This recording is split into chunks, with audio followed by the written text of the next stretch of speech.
famille, c'est plus TTFB, 32 Future Belgium, plus 32 le futur de la Belgique, le média créé par des artistes belges. pour des artistes belges. Youhou! Bonjour tout le monde, on est hyper heureux de vous présenter ce premier épisode de notre podcast, notre série de podcasts du coup plus TTFB qui aura lieu durant toute l'année. Effectivement. On aura différents intervenants, différents organismes, des personnes avec des rôles différents dans la scène musicale belge. Et on leur posera des questions sur comment aider les artistes émergents. Exactement. Aujourd'hui, après un an de bourbier, un an de problèmes, un an de... On cherchait la solution, quoi. Ah, On a enfin notre premier invité, une superstar. Mais de qui parlons-nous? Mais qui est-il? Qui est cette personne? Qui est cet individu? cette personne cachée. Mystère. Vous allez découvrir maintenant. Mais C'est avant ça, on se présente. On Qui se êtes-vous? présente. Qui je suis? Moi, c'est Glody. J'ai 24 ans. Congolais. Et fier de l'être. Voilà. Étudiant. Si vous voulez savoir. Si vous en voulez plus, il faut venir me contacter directement. Aïe, aïe, aïe, aïe, aïe. À ton tour. Moi, c'est Lynn Lia, je suis une artiste, chanteuse, étudiante aussi, et officiellement chroniqueuse podcast des TFB, membre de TTFB. Donc voilà, on sera toujours à deux, on sera les deux hosts de cette série de podcasts. Et là, on peut vous présenter l'intervenant. On vient de plus des TFB, donc c'était évident d'inviter qui d'autre que le CEO. Yo, yo, yo, yo, yo, yo, yo, yo, yo, yo, yo. Alors qu'à la famille, tranquille. Tranquille, et Est-ce toi? que toi, tu vas bien? Ça va, hein? Premier épisode enfin. La star. Comme Enfin. tu dis, après un an, on a réussi à tout mettre en place, donc content d'être là Mhm, et de parler avec vous et de vous présenter également les nouveaux membres de l'équipe. mhm. Et toi, est-ce que tu peux te présenter? Qui es-tu? Pour les gens qui ne te connaissent pas, pour les gens qui viennent te découvrir. Pour ceux qui ne me connaissent pas, SFJ, 26 ans, CEO de Plus TTFB, du coup, média belge. Et très content d'être là, du coup. Très content. Yes. Je sais pas ce qu'on m'avait préparé, mais très content d'être là. T'inquiète, rien de méchant, on est gentil. Non, rien de méchant, rien de On est méchant. gentil. On veut juste en connaître un peu plus sur toi. Yes. Comment t'es devenu CEO? Parce qu'on ne devient pas CEO du jour au lendemain. Ah, exactement. Qui étais-tu avant? D'où est-ce que tu as démarré? Mhm. Quelles ont été tes inspirations? Plein de petites questions auxquelles j'espère que tu vas répondre. Ouais, bien sûr. On va commencer par le début du début. D'où est-ce que tu as commencé? Alors, j'ai commencé avec la musique à mes 15 ans. J'ai sorti mon premier clip. Mhm. C'est pour ma squad, où d'ailleurs tu étais dedans, parce qu'on va pas faire les gens qui ne te connaissent On pas. va arrêter d'en parler. Il était dans mon premier clip, 15 ans. J'ai enchaîné après avec des petites compétitions sur Instagram, du style 1 minute de rap. J'ai sorti un premier projet à mes 21 ans, l'année des casinos, du coup, pour mes 21 ans. Et à la suite de cela, après le Covid, ce qui nous a un peu cassé, je me suis retiré de la sphère musicale. Donc, je ne sortais plus de chansons sur les plateformes de streaming. Mais m'est venue une nouvelle passion, du coup, c'est de mettre en avant les autres personnes. Mhm. Donc, les réseaux sociaux nous ont permis de développer tout cet aspect découverte d'artistes émergents, là où avant, c'était un peu compliqué. Enfin, ils se rendent devant les maisons de disques, donner ses CD. Aujourd'hui, Internet, une playlist Spotify ou autre, tu mets en avant un artiste et c'est ce que j'ai décidé de faire, du coup, avec plus TTFB. Depuis 2020, du coup. Depuis juin 2020, précisément, TTFB existe. Et voilà, j'en suis là aujourd'hui. Et à l'époque, quelles étaient tes inspirations musicales? Mes inspirations, quand j'ai commencé, la section, Ouais. Shinsekai avec Abutal précisément, mais Dadju aussi, vu que je chante, ce que j'ai pas dit. La Fouine, Booba aussi indirectement, mais je me suis beaucoup plus pris La Fouine et un peu tout, hein. Musique à la maison gospel, tout ça, comme tous les Congolais, je pense. Et voilà. Tu chantes depuis toujours? Je chante depuis quasi toujours, hein. Ok. Ouais. Et comment t'as vécu le changement brutal en mode ah là c'est bon, j'arrête tout, la musique c'est plus pour moi? Justement, c'était pas brutal. C'était pas brutal parce que je me suis préparé, mon cerveau était déconnecté de la musique. C'est pas, comment dire, c'est pas une action qui a fait que j'arrête d'un coup. D'accord. C'est moi-même en étant posé pendant la période du Covid. D'accord. Justement, j'ai eu ce détachement par rapport à la musique et je préfère être dans l'arrière-plan plutôt qu'au devant de la scène. Donc, comment je l'ai pris? Pas mal, hein. Je suis toujours dedans. On s'arrête jamais de faire de la musique, je pense. Lina, tu le sais. J'écris tout le temps. Comme je l'ai dit hors émission, j'ai écrit 14 sons il y a 2 semaines. Donc, on s'arrête jamais vraiment. 14 sons il y a 2 semaines, ça... J'espère que ça va terminer sur les plateformes. Faut que ce soit potable aussi. On n'a pas dit que c'était bon. Ah, on Qu'est-ce sait pas, que on c'est sait pas. Les gens t'attendent de tourner. C'est Les gens... ça, c'est ça. On attend. On verra, attend. vraiment on verra. J'espère que ce soit potable. Yes. Vas-y, tu peux enchaîner. Ouais. Tu as parlé de TTFB, tu as commencé seul. Mhm. Explique-nous un peu maintenant le fonctionnement de l'équipe. Il y a combien de Ben, personnes? ouais, au début, comme j'ai dit, comme ça part d'une passion, c'était vraiment, j'ai créé des playlists pour mettre en avant les artistes belges. Il n'y avait pas forcément de monde. Je suis dans ma chambre, je crée une playlist, je mets les artistes que j'aime dans une playlist et c'est tout.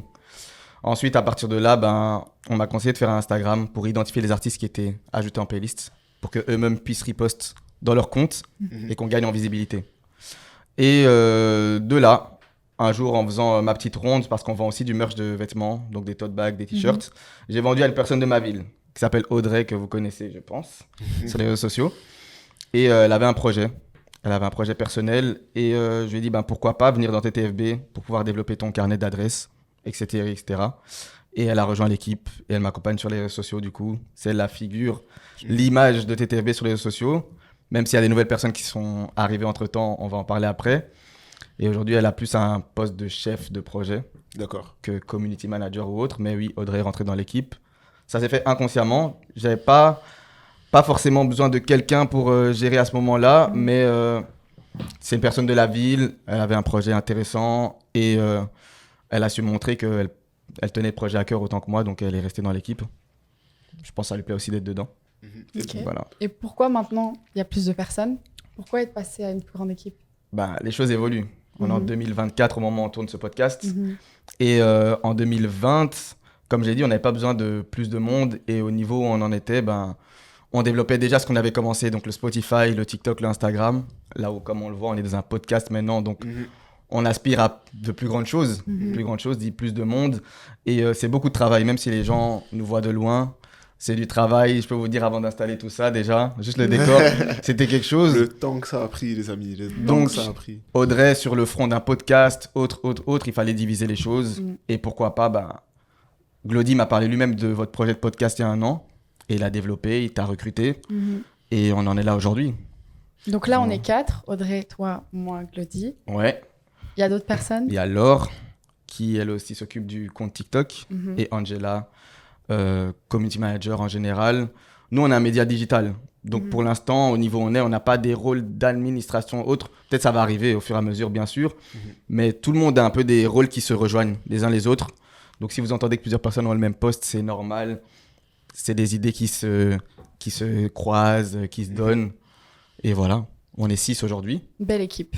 Ouais. Peut-être plus tard. Ouais. On aspire à plus grand. Espérons. Et pour l'instant, on est 6. Et sur les événements, comment vous départagez les tâches Alors, on a tous un iPhone. Donc, et c'est bien qu'on ait plusieurs yeux. Donc tout le monde filme un peu. À des moments, on est ensemble pendant l'événement. Où chacun est dans son coin et filme des scènes. Parce qu'on peut manquer un truc qui s'est passé à gauche, mais là-bas à droite. Surtout un événement comme les Ardentes, si tu parles d'événements. On essaie tous d'être dans des scènes séparées pour avoir le plus de contenu. Donc vraiment, comme je l'ai dit il y a quelques instants, on se répartit le travail. D'accord. Donc, imaginons, on propose 3 release parties le même week-end. Ouais. On divise l'équipe. On a eu ça pour la fête de la musique. Ouais. Tu peux nous en dire plus un peu? Fête de la musique, il y a eu... On a été gâtés cette année. Même si je ne suis pas encore au top de mon épanouissement au niveau fête de la musique en Belgique. Mais cette année, tous les événements étaient à la quasi même heure. D'accord. Qu'est-ce qui s'est passé? Malheureusement, pour cette soirée-là, j'étais le seul dispo. Donc j'ai dû me taper, faire des circuits dans tout Bruxelles, passer de la place jusqu'à Etterbeek, jusqu'à XL, pour un peu faire du contenu de tous les événements. Parce que ce qu'on n'a pas dit, c'est que TTFB, on met en avant les artistes, mais on met aussi les structures belges en avant. C'est-à-dire que toutes les personnes qui avaient organisé quelque chose pour la fête de la musique, on a essayé de mettre en avant leur projet via des TikTok, des stories Instagram. Et ouais, pour ce type d'événement-là, j'ai dû cravacher et courir un peu partout dans BX. Mais sinon, maintenant qu'on est plus, je pense qu'on va pouvoir plus départager le travail. Et voilà. Ou si on ne sait pas tout faire, vu qu'on n'est pas des surhumains, se concentrer sur une chose et aller tous ensemble là-bas. Voilà. Ouais, on a vu parce que t'étais un peu partout, tu courais un peu partout, tous les événements, t'étais là, t'étais présent. Ouais. Moi, je me demandais, mais à quel moment va-t-il dormir? Après, il y a Audrey aussi. Il y a Audrey aussi. Deux. Oui, il y a deux. Quand on filme des stories, on ne sait pas savoir qui a filmé derrière. Donc, je n'étais pas seul, mais c'est vrai que ces 2 dernières années qui sont passées, je me suis beaucoup plus rendu sur des festivals ou autres. Par exemple, mon premier festival, je l'ai fait en 2022, je pense. C'était le Core Festival. Ouais. C'est le tout premier où j'ai été. Et ça m'a permis d'aller à la rencontre des gens directement sur place, parce qu'ils commençaient à reconnaître notre logo, à savoir qui on est, et donc confronter les personnes qui étaient sur Internet face à face. Je dis ça parce que de base, je suis pas une personne qui va dans des concerts, des festivals. Toutes mes premières expériences, elles ont commencé avec TTFB.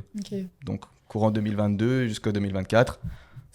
À 26 ans, c'est mes premiers shows, mes premiers concerts. Et c'est cool que le média me permette de puisse vivre ce genre de choses. Parce que de moi-même, je pense pas que je l'aurais fait. Je suis très casanier. Voilà, ce que les gens ne savent pas. Je suis casanier, donc je ne serais pas parti de moi-même si ce n'était pas pour faire du contenu à un concert. Même si c'est un artiste que j'aime.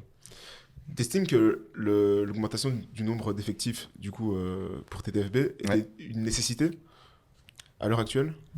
Bah, comme j'ai dit, une nécessité par rapport au projet. Parce qu'un podcast, on ne se voyait pas... Déjà, moi, je veux être la personne, là, on me voit à l'écran pour parler TTFB, mais j'ai envie dans ce projet d'être un peu en arrière-plan. Ça veut dire que si on n'était que deux, ce serait Audrey. Et comme j'ai dit, Audrey, sur tous les fronts, à un moment donné, elle est saturée parce qu'on est des étudiants. Il ne faut pas oublier. On n'est pas rémunéré avec TTFB, mais je pense qu'on va en parler après. Mais on n'est pas rémunéré avec TTFB, donc c'est notre emploi du temps. Et si on est crevé pour un truc qui, même si c'est la passion, avant tout, pour un truc qui nous ramène pas de tal, on va très vite être... on peut en avoir marre, pour certains. Je sais pas. Je pense qu'on a tous le même amour du projet, mais moi, je vais pas être fatigué de ça. Mais quelqu'un peut vite se dire, ça me prend tout mon temps et en plus, je suis pas rémunéré. Exactement. Donc voilà, c'était pas une nécessité, mais c'était nécessaire. Et je suis tombé sur des personnes comme toi, ou autres, qui aimaient le projet et qui aspiraient à faire quelque chose à l'intérieur du projet. Personne n'a été forcé, tout le monde a voulu rejoindre.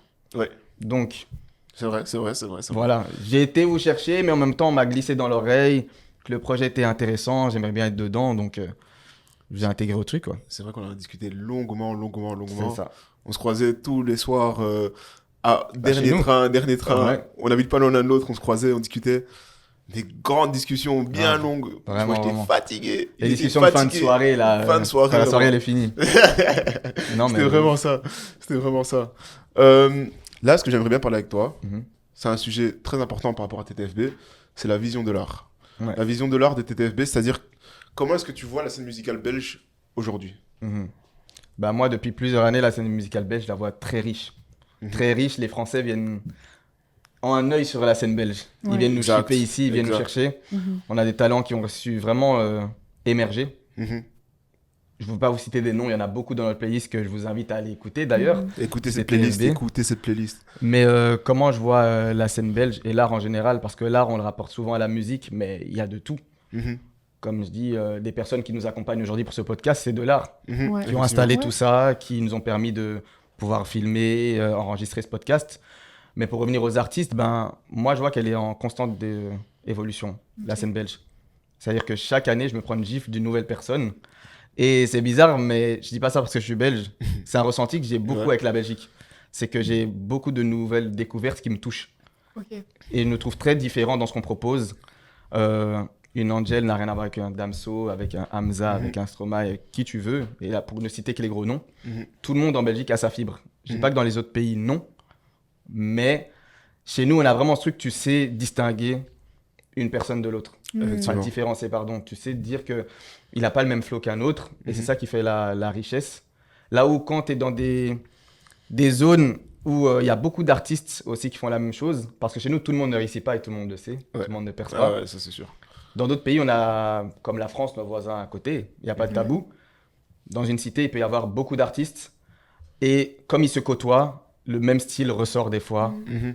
Chez nous, même en venant d'un même quartier, je trouve, avec les personnes que je connais, que les styles diffèrent. Totalement différents. Vraiment totalement différents. On peut prendre un exemple avec Ever. À Ever, on peut avoir Arentez, on peut avoir Chardy et on peut avoir Frénétique. Tous différents. Vraiment, tous différents. Pourtant, deux chantent dans la même langue. Ils viennent les trois du même endroit. Ils racontent les mêmes choses, vu qu'ils le vivent de la même façon. Mais niveau timbre, c'est pas du tout la même chose. Ce que je retrouve pas dans d'autres pays. Du coup, tu as une vision assez optimiste. Genre, totalement. Niveau artistique, vu qu'on parle d'art, ça se développe. Et je pense que jusqu'à la fin des temps, on va toujours être surpris. Donc je serai jamais out à ce niveau-là en me disant, ouais, il n'y a plus rien à gratter en Belgique. Et tu vois pas certains défis? Tu vois des points faibles de notre scène musicale? Ouais, on va revenir sur les clichés. C'est mettre en avant un artiste chez nous avant qu'il prenne dans un autre pays, si c'est ça que vous voulez entendre. Oui, ce genre de défi-là. Sinon, les défis sont plus propres à l'artiste, je pense. Parce qu'avec tous les outils qu'on a aujourd'hui, vraiment, c'est à lui de se développer. Pas seul, c'est dur de dire seul, mais c'est à lui de faire en sorte d'être vu. Tu vois, Internet aujourd'hui, ça nous permet de faire des choses de ouf. Combien d'artistes sont sortis aujourd'hui grâce à Internet? Donc si tu n'arrives pas à attiser le regard des Belges directement sur place, bah alors prends-toi une autre communauté. Tu vois, développe-la grâce aux réseaux sociaux, via TikTok ou autre, vers un public étranger ou quoi. Mais te faire découvrir aujourd'hui, je pense que c'est avec la volonté de l'artiste. Même si, on va en parler, il y a des structures ou autres qui pourraient faire en sorte de nous pousser un peu plus chez nous. Parce qu'un artiste qui commence au début, lui dire ouais, débrouille-toi avec les réseaux sociaux, là tout le monde va me regarder comme un fou dans le podcast. Donc, ouais, je suis d'accord. Non, c'est 50-50 on va dire. Le marketing personnel et puis l'appui, que ce soit des structures belges ou même de notre public belge qui joue un grand rôle. Donc tu penses que les structures belges, les organismes, ils en font assez pour encourager les artistes? Pour en faire plus. Il pourrait en faire plus, d'où le but de ce podcast. Ouais. Donc, ouais, ils ont mis en place certaines choses, des scènes ouvertes, des scènes gratuites, des formations, comme chez Bruxelles Formation ou autres. Donc, on met en place petit à petit, ça se démocratise, ce truc de musique, parce qu'en Belgique, on n'est pas un pays d'art. On est un pays de taf très classique, médecin, vendeur, etc. Vivre de sa passion ou se dire que oui, je serai artiste en Belgique, c'est encore une utopie, parce que comme c'est pas vu du grand public, ben voilà. Quels sont les freins pour un artiste émergent?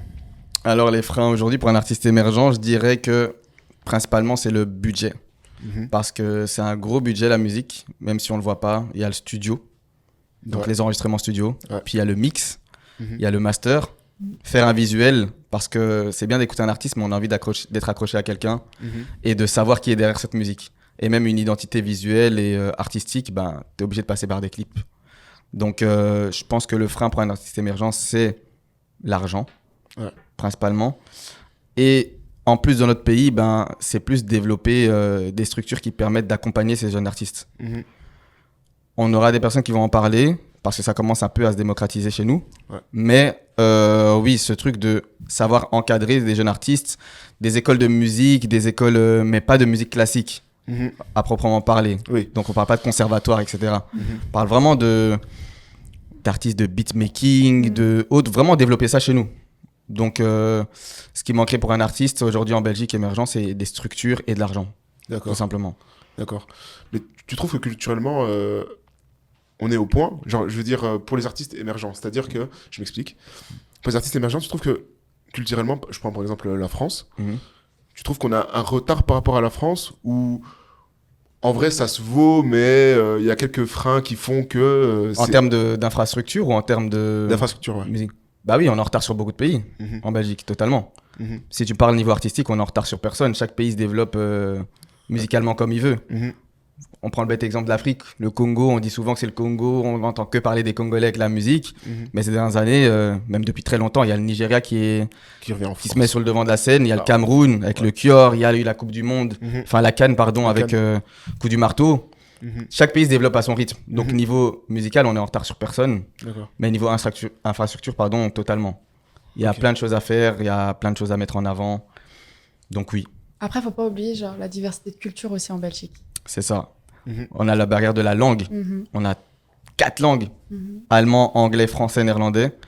Donc, on a des publics différents. Donc, pour un artiste émergent, réussir à toucher toute la Belgique, c'est très compliqué. Et la Belgique est pas très grande non plus, mais en plus de ça, c'est compliqué. Exactement. Donc, là où des pays comme la Grande-Bretagne, les États-Unis, la France, ils n'ont qu'une langue à devoir gérer principale. C'est ça. Nous, on en a 4. C'est compliqué.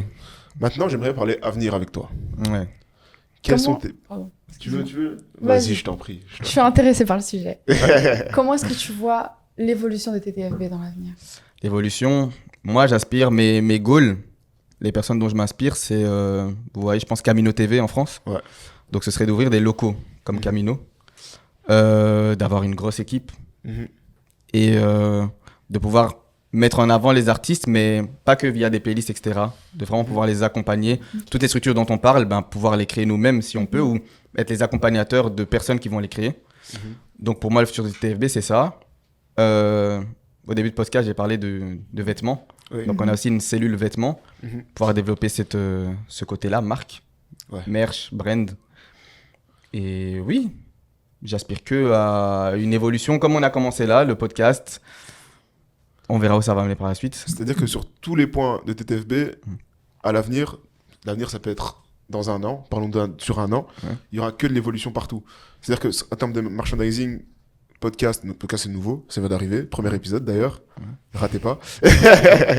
C'est-à-dire qu'en termes de merchandising et tout ce qui concerne TTFB, il y aura que du nouveau qui va arriver. Bah, bien sûr. L'évolution fait partie de l'homme. Ouais. On ne peut pas stagner. Comme tu dis, le podcast, c'est déjà l'une des nouveautés. Je trouve qu'il ne faut jamais aller trop vite. Podcast, on en parlait depuis le début de TTFB. On n'était pas encore prêts, c'était pas le moment. Il y a des choses, c'était pas le moment du coup. Donc oui, on va évoluer toujours. Quand on commence un projet ou toute chose dans la vie, on aspire à évoluer. Et quelles sont tes peurs par rapport à l'avenir, par rapport à TTFB? J'en ai pas forcément. D'accord. J'en ai vraiment pas forcément. Une peur qui n'est pas vraiment une peur, c'est comme je trouve que c'est un bon projet, des personnes de l'équipe se délaissent ou se sentent un peu fatiguées du projet. Mais sinon, c'est pas vraiment une peur, c'est lui à ce moment-là où elle se dira que voilà, il a fait son temps dans le projet, il veut aller vers d'autres horizons. Mais il y a que des bonnes ondes par rapport au projet. Et toi-même, en tant qu'artiste, t'as peut-être 2-3 conseils à donner aux nouveaux artistes qui veulent se faire une place sur la scène?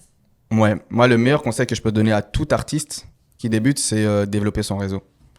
Vraiment de faire des contacts, de ne pas avoir peur de parler, d'aller vers les gens et de ne pas avoir peur de parler de son art. Parce qu'il y a des gens qui se cachent souvent, quand ils rencontrent une nouvelle personne, ne parlent pas de ça. Par exemple, moi-même, j'étais ce genre de personne-là, je ne parle pas de mes projets. Mais comme on ne sait pas sur qui on peut tomber en parlant, il ne faut pas avoir peur de parler, de dire « moi, je fais de la musique ». À tout moment, tu tombes sur un manager qui va te donner une carte de visite ou quoi. Donc, en tant qu'artiste émergent, parler de ton art. Pas être timide. Voilà. Virer la timidité, c'est pas un métier de timide. Vraiment. C'est, des fois, il faut même bomber, il faut s'affirmer.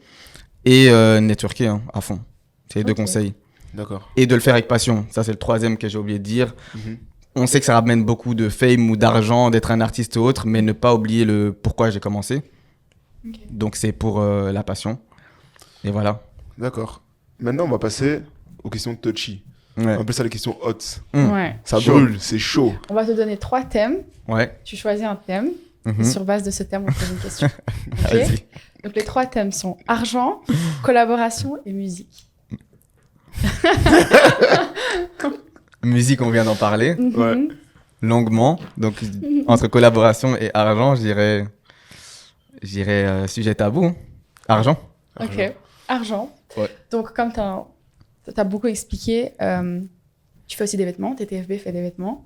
On aimerait savoir où il part cet argent. Ça fait des années que tu es dans Vous voyez pas mes sapes. Vous voyez pas.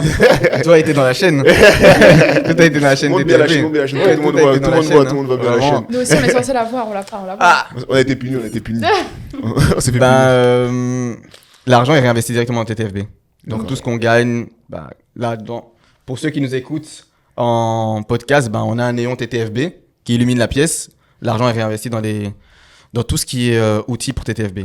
D'accord. Que ce soit Canva, CapCut Pro, tous les outils qui vont nous permettre de développer nos activités, quoi. D'accord. Ou des décors, ou remettre dans des prochaines capsules de vêtements. Voilà, où part tout l'argent TTFB. Et t'as déjà pensé à donner à des associations ou Ouais. Le prochain drop qui va sortir cette année, au courant de l'année 2024, on en a parlé avec Lina, avec l'équipe, que les fonds seraient reversés pour une association qu'on n'a pas encore choisie, mais on y travaille pour le Congo et pour la Palestine, du coup. D'accord, très bien. Est-ce que tu peux nous expliquer un peu plus en précision, c'est quoi la mission principale de TTFB par rapport aux artistes que vous soutenez, mais aussi en tant que média?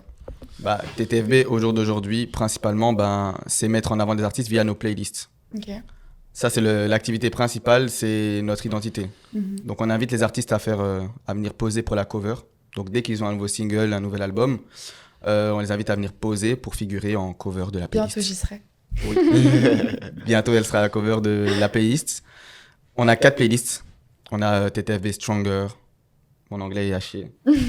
Donc, pour les artistes féminines, TTFB Gospel, comme son nom l'indique, plus TTFB normal.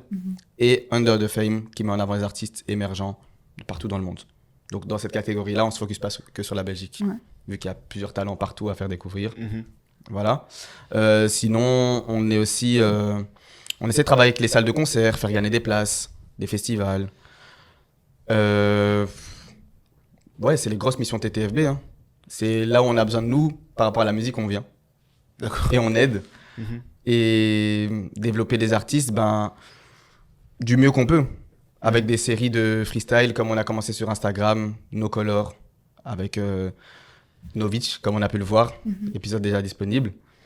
Ou ouais, des stories, des TikTok, tout ce qu'on a sur les réseaux sociaux qui puisse nous permettre de mettre en avant les artistes, on l'utilise.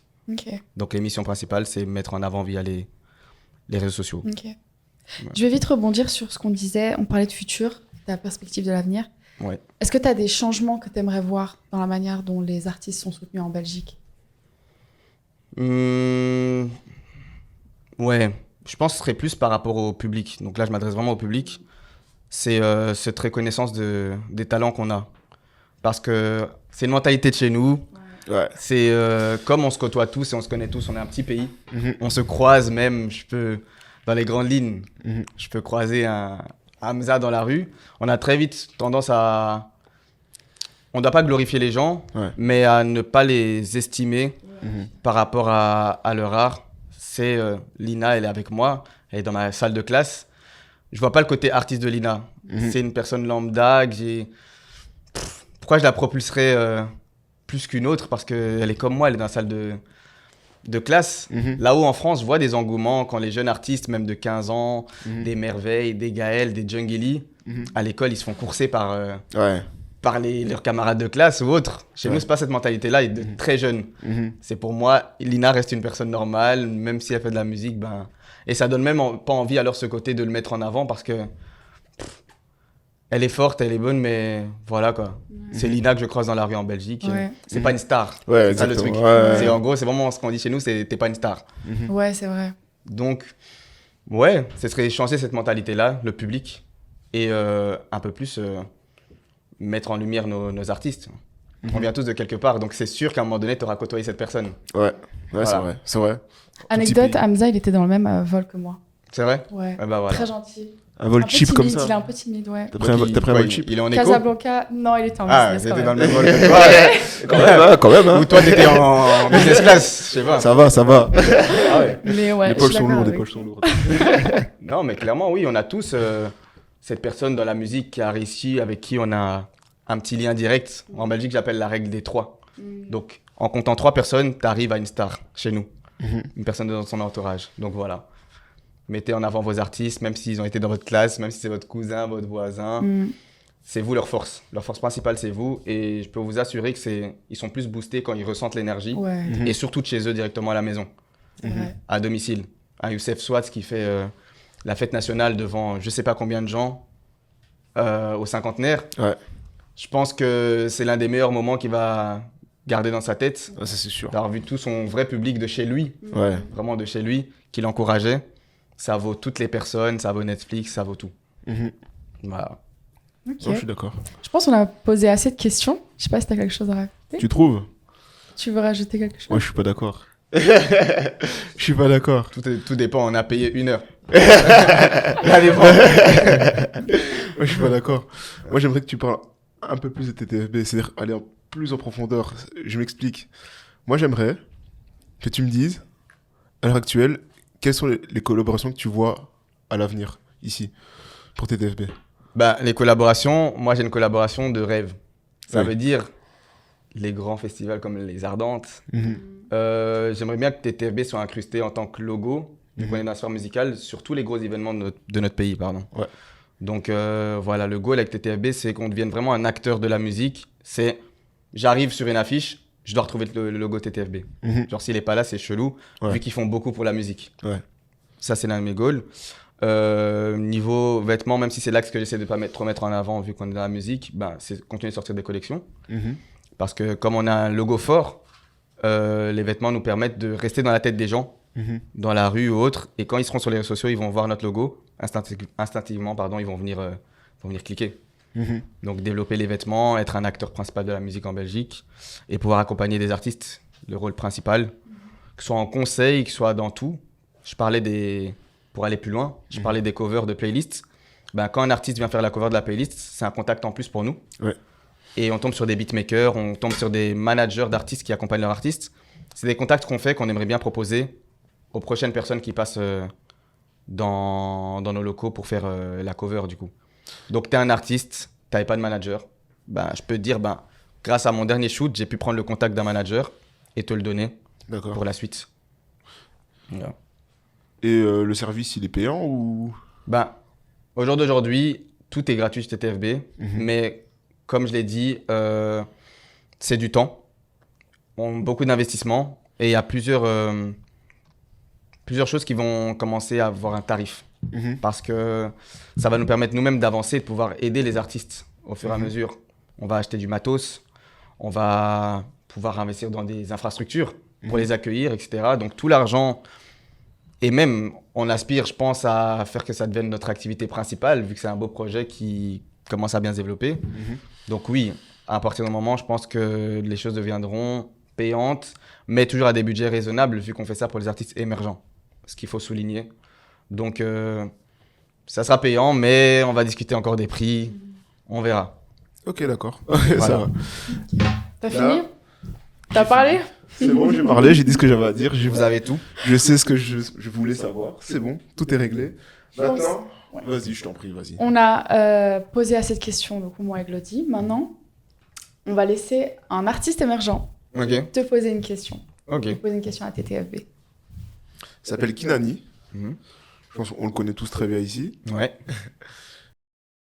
Yo, moi c'est Kinani et j'ai une petite question pour vous, TTFB. Envisagez-vous de faire des concepts en mode capsule vidéo, réel, composition, interview avec les artistes émergents de la Belgique? Il y a tellement de talent ici, hein, ça mérite d'être vu. Dites-nous quoi, on attend la suite. Force à vous. Voilà. Alors, Merci on pour la m'avait pas dit question. ça. Hein. qu'est-ce que tu as à lui dire? Merci Kinani. Je lui dirais que je pense que oui, l'équipe social media est en train de penser à plusieurs concepts, dont des interviews d'artistes. Donc ouais, c'est prévu. C'est totalement prévu. Ok, d'accord. Voilà. Il y a un deuxième artiste. N'hésite pas à nous envoyer un message. Il y a un deuxième artiste. C'est pas fini. Ok. Je te laisse écouter. Cette fois-ci, c'est Hachette MT.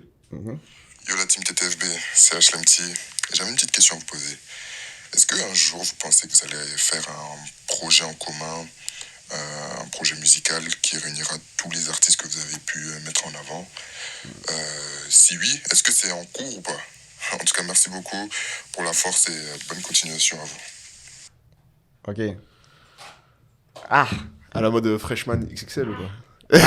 En mode une compile d'artistes quoi. Ouais. Ce serait bien, mais comme tous les projets, j'ai dit, on doit aller petit à petit. Donc c'est des choses qui trottent dans notre tête, mais pour l'instant, c'est pas prévu. Pour l'instant, c'est pas prévu. Ce serait lourd, ce serait bien. Mais tu penses que c'est faisable ou pas? C'est faisable, c'est totalement faisable. Et je pense que c'est dans la tête de plusieurs personnes de l'équipe, donc oui. Ok, à d'accord. voir. Ok, d'accord, ça va. Ouais. Ok. On commence petit à petit. Hein. Ouais, C'est dédicace HLMT. Dédicace. Moi, j'ai rien à rajouter. Hein. Je te laisse conclure. Est-ce que tu veux rajouter quelque chose avant qu'on conclue? Oui. J'aimerais rajouter que désolé pour ceux qui sont en podcast, mais visuellement, pour ceux qui sont là avec nous, j'ai un petit cadeau pour chacun d'entre vous. Elodie a essayé de me tirer dessus en début d'interview. Non, c'est Mais- moi qui ai tiré. C'est moi. C'est toi? C'est moi qui ai dit j'ai pas eu ma Ouais, chaîne. désolé Elodie. J'ai ramené à chaque membre de l'équipe sa chaînette. Trop bien. On l'attend depuis. Hein. Du ice. Il Y a pas de falche. Oh, les Pas de belles. Bon, voilà. Pas de Y a pas des... Bon. Non. Alors, on va pas tout dire. Mais voilà, le petit opening de fin de ma part. Merci. Tu les as sortis d'où là? On n'a même pas vu. Ah, elle tremblait, on va l'entendre au micro, je joue avec pendant toute l'interview. En plus, il nous a menti, il nous a dit ouais, non. J'ai demandé, j'ai dit, c'est que t'as léché? Il a dit non. Non, J'ai dit, ah. Ok. Merci à toi, hein, merci à Merci, toi. chef. Plaisir, avec C'est plaisir. très fort, c'est très fort. Ils sont beaux gosses. Lourd. Ok. Ben franchement, moi je suis très satisfaite hein, de ce premier petit épisode. Ouais. On a bien parlé de TTFB, de ce que ça apportait dans la scène musicale, du but de TTFB, de qui t'étais toi, de qui on était nous tous. Ouais, je suis très contente. Moi, je suis satisfait. Et puis, s'ils ont d'autres questions, qu'ils nous rejoignent sur les réseaux sociaux. Ouais, rejoignez-nous N'hésitez sur pas. les réseaux sociaux, 32 Future Belgium. Yes. Merci aussi, un grand merci à l'équipe visuelle qui nous a aidés pour ce podcast LTU. Shout Merci out. à vous, merci à Merci à vous. Yes. Et on peut fermer ce podcast. Et Merci à vous de nous avoir suivis, surtout. Merci à vous. Ouais, merci Merci à beaucoup. Retrouvez-nous sur nos réseaux sociaux, TikTok, Instagram, partout, on est partout de toute façon. Vous pouvez Ouais. pas nous rater dans tous les cas. C'est ça. Même LinkedIn. Même LinkedIn. Ça, c'est une dinguerie. Merci à vous. C'était TTF. Ouh là là. C'est pas grave, c'est pas grave, fin d'émission, fin d'émission. Fin d'émission. C'était- Merci à vous. C'était TTFB. Ouais. On se dit au revoir et à la prochaine. Ciao. Ciao. Yes, merci. Bisous.